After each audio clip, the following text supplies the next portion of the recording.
Welcome, everyone. I'd like to welcome you to the June 11th, 2015 Audit Committee meeting. We have all committee members present. Machines open for roll call.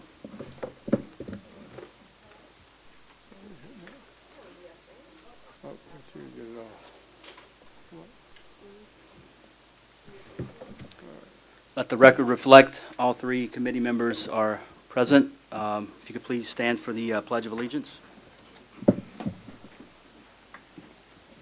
Pledge allegiance to the flag of the United States of America and to the republic which stands one nation under God, indivisible, with liberty and justice for all.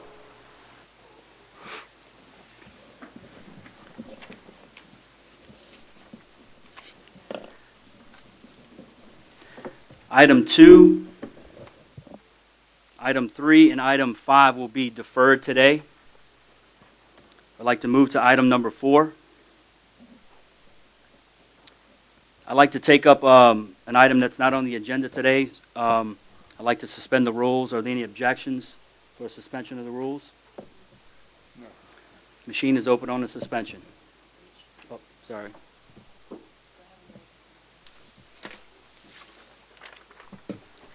A resolution declaring the solemn intention of the Plaquemines Parish Audit Committee to suspend with pay the internal auditor Lakeisha Daisy and begin the civil service termination procedure against same and otherwise provide with respect thereto. Machine is open on the suspension. Suspension is granted 3-0. A resolution declaring the solemn intention of the Plaquemines Parish Audit Committee to suspend with pay the internal auditor Lakeisha Daisy and begin the civil service termination procedure against same and otherwise provide with respect thereto. I'll offer and ask for a second. Seconded by Mr. Juneau. Machine is open.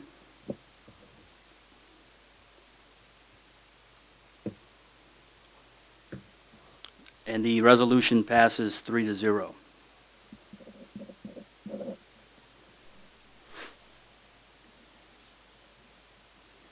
Just for quick clarification, due to the sensitivity of this issue, there will not be public comment allowed for this item.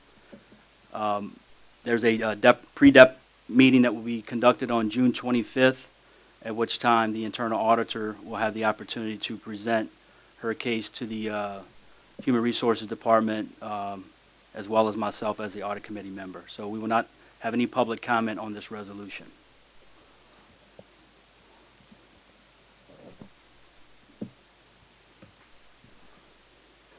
Mr. Burke, with all due respect, I think this is a public hearing, public meeting, and I think it would be illegal for you to place such a restraint on the public. I probably need some legal direction on that, but this is a public meeting, and I don't think you have the authority. I would disagree. This is going to be an ongoing investigation by the Civil Service and HR, and I would defer not to discuss this in a public meeting, as it may have some implications on the outcome. That may be your personal intent, but I don't think you have that authority to do so. I think if it's a public meeting, the public has a right to comment, unless it's done in executive session. If there's an issue that takes place in executive session, it's the only way you can bar the public from making a comment.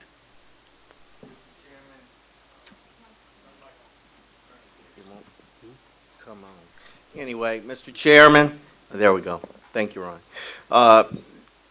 You can entertain comment, but it's probably best if y'all don't say anything about it. How about that? So granted. Thank you, Ms. Alvant.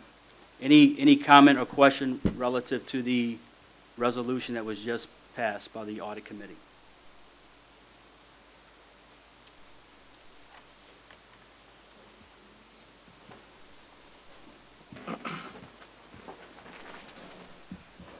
Okay, having heard the instruction from Mr. Landry, I don't know what the sense of making a comment would be, because I will not be getting an input from the table.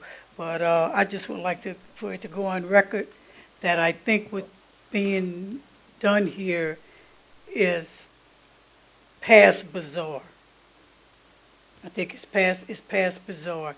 And I think we need to, we as leaders of this parish need to address the issue at hand, and everybody realize the person that's causing all of this havoc. We all know who's causing all of this havoc. We all know who's driving this argument. And we need to be strong as leaders and stand up and do the right thing. And what's happening here is nowhere near the right thing. Thank you, Ms. Salvant.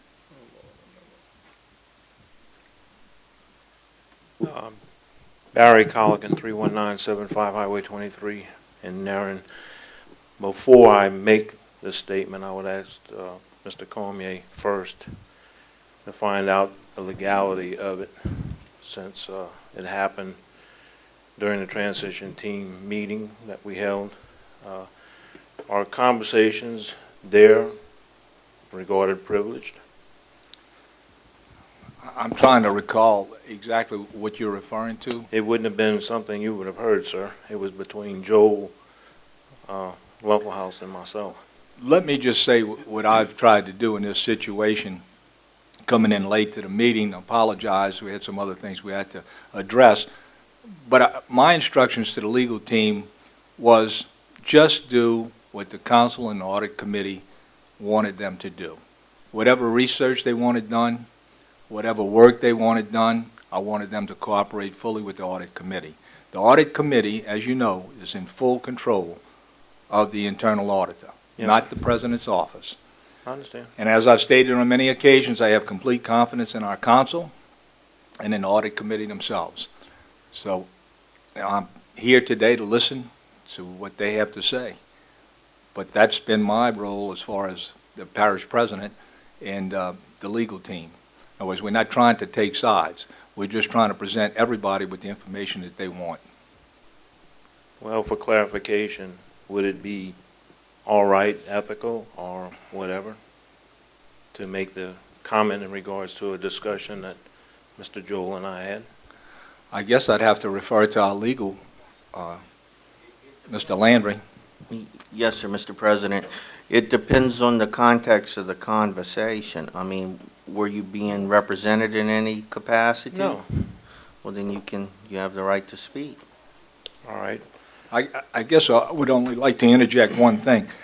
You know, sometimes words are taken out of perspective as to what the actual meaning of those words are.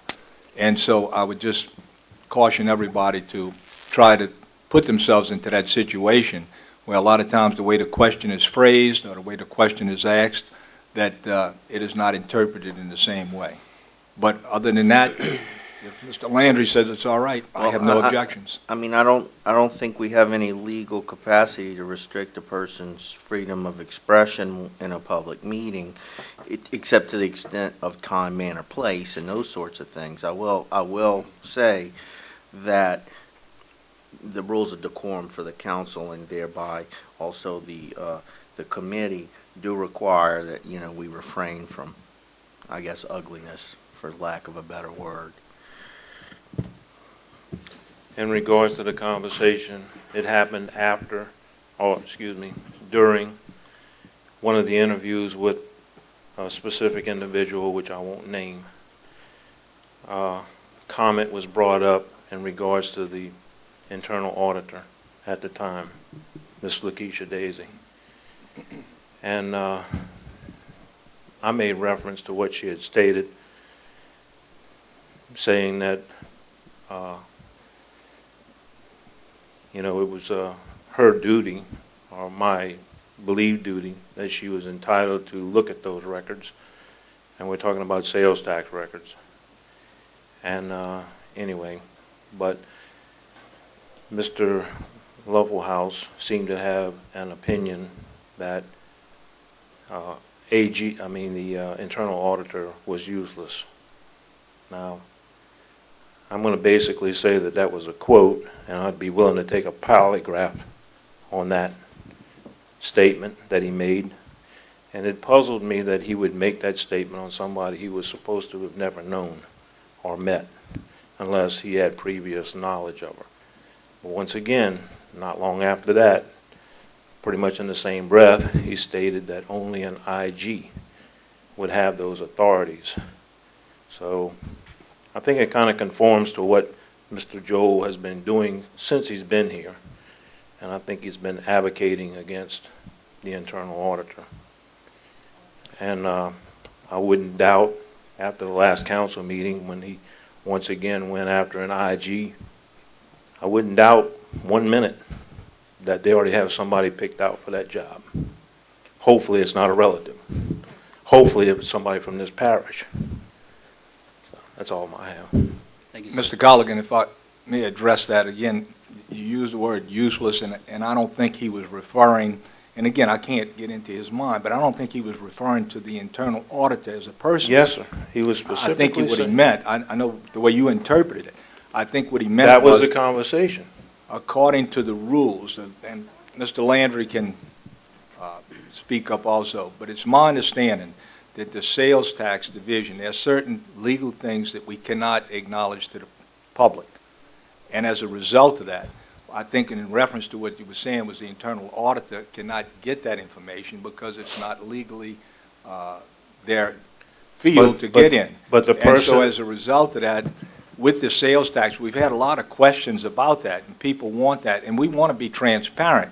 But along with being transparent, we have to, we have to follow the rules of the state on the sales taxes. And I've spoken with many people, and they all give us the same opinion. There's some things that we cannot divulge as far as private individuals with the sales taxes. Now, Mr. Landry may wish to further Mr. comment on that. The President's absolutely correct in regards to private information of taxpayers. Taxpayers have rights in terms of what they're paying, how that payment is assessed, and Yes, so we- on and so we forth. got pretty well versed on that the last few council meetings, but with respect, the person that was being interviewed at the time was the one that made reference to the internal auditor. When when herself should have known that the sales tax representative was the only one that looked at that. But it was flipped on Miss Daisy that basically she wasn't doing her job. At least that's my opinion of it. Now, when the Inspector General, again, some people believe that that's the direction to go in. That's up to the council as to what they want to do. That was just something that was suggested in order to actually alleviate the internal auditor and maybe some of the questions about her position so that there would be a definite division as to what the duties would be involved and to keep people, in other words, so they would not have controversy or have any problems. And that's the way I took it, the Inspector General. I didn't take it as any offense toward the internal auditor or any other position. It's just other parishes in the state of Louisiana and other places have gone to an Inspector General just for the problems that you're talking about, to make sure that it's an independent thing. So, like I said, that's my understanding of what took place. I didn't really take it as offense at the time because I really didn't know Miss Daisy at the time when that conversation happened at the table. But still in all, it was directed, and aimed at her, I think in a demeaning and negative way. Well, on behalf of Once the again, administration, my let me opinion. apologize then, in other words, if it was taken that way, because that's certainly not our intent. Thank you, sir. Thank you. Mr. Chairman, point of order. I mean, I do understand that there will probably be folks who think that something's coming out of the administration that has caused this to happen. I mean, maybe we can just restrict the public comment to issues actually pertaining to the termination and the individual at hand rather than someone who's not even here to defend themselves, in a sense. That's Point just a taken. suggestion. Any other comment from the public, from the table?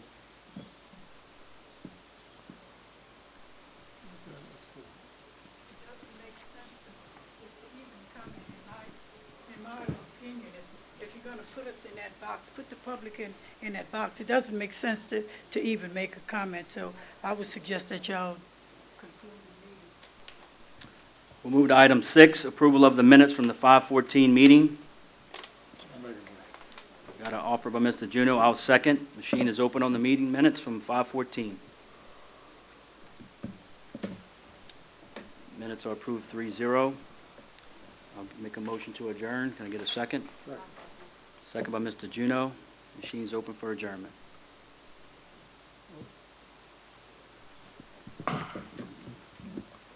Adjournment is granted at 12:22 p.m.